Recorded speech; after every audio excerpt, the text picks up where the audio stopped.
Дэлхийн хамгийн ялах ээж бол Перу улсын Лина Медина юм.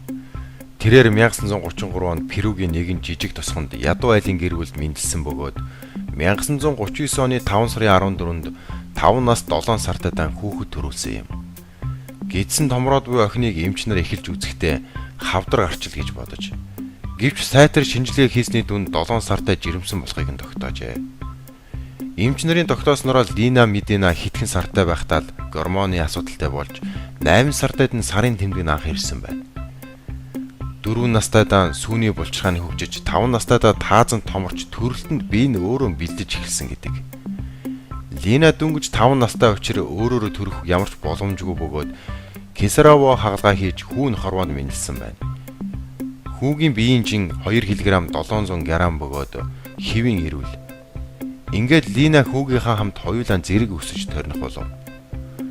Хүү Жерардон 10 нас хүртэл Линаг ихчээл гэж бодож явсан гэдэг.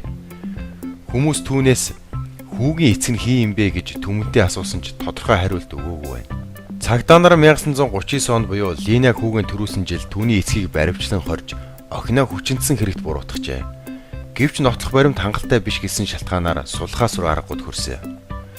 Жерарда 90 сард өсөн төрөнсөн боловч 1979 онд 40 наснда ясны өвчнөөр нас оржээ.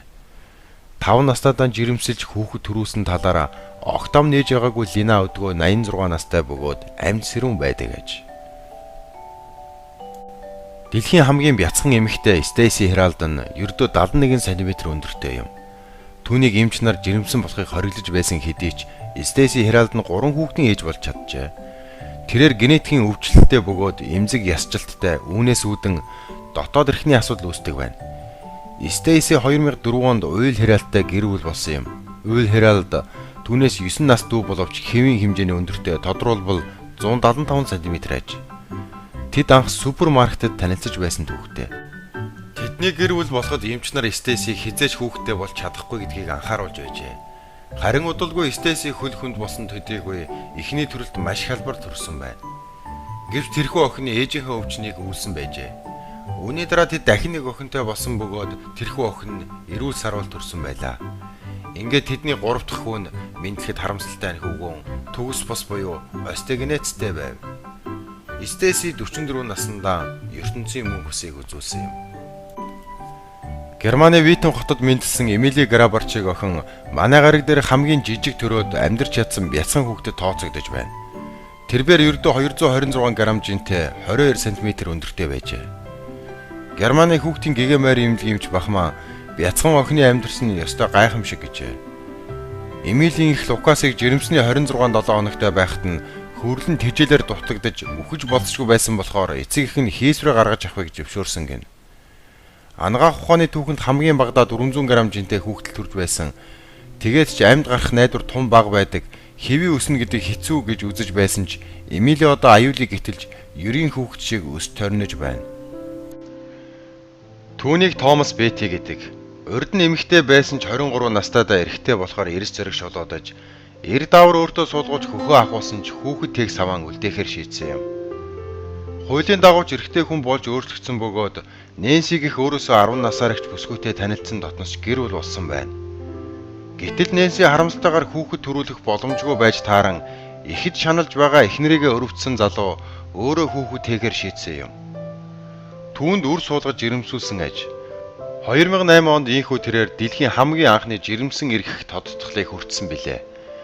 Анхны хүүхдээ 10 сар тээсний дараа тэрээр кесар агалгаа хийлгэж бяцхан охиноо төрүүлжээ. Хоёр дахь хүүхдээ ч мөн хийсвэрээр төрүүлсэн бөгөөд 2010 оны 7 сарын 25-нд 3 дахь хүүгээ хийсвэр биш өөрөөрөө төрүүлсэн байдаг. Надя Сулейман бол 8 ихэр хүүхдийн ээж гэдгээрээ дэлхийд алдартай нэгэн ажээ.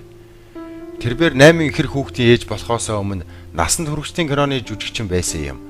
Надя энэ талаараа 8 ихэр хүүхдийн ээж болохоос өмнөх миний амьдралын хэмээг үнэхээр ичгүүртэй байсан. Би тэр амьдралдаа үнэхээр харамсдаг хэмээн ярилцлагандаа ярьж байжээ. Надя одоо Калифорнид амьдардаг бөгөөд тэндээ зөвлөхийн ажил хийдэг аж.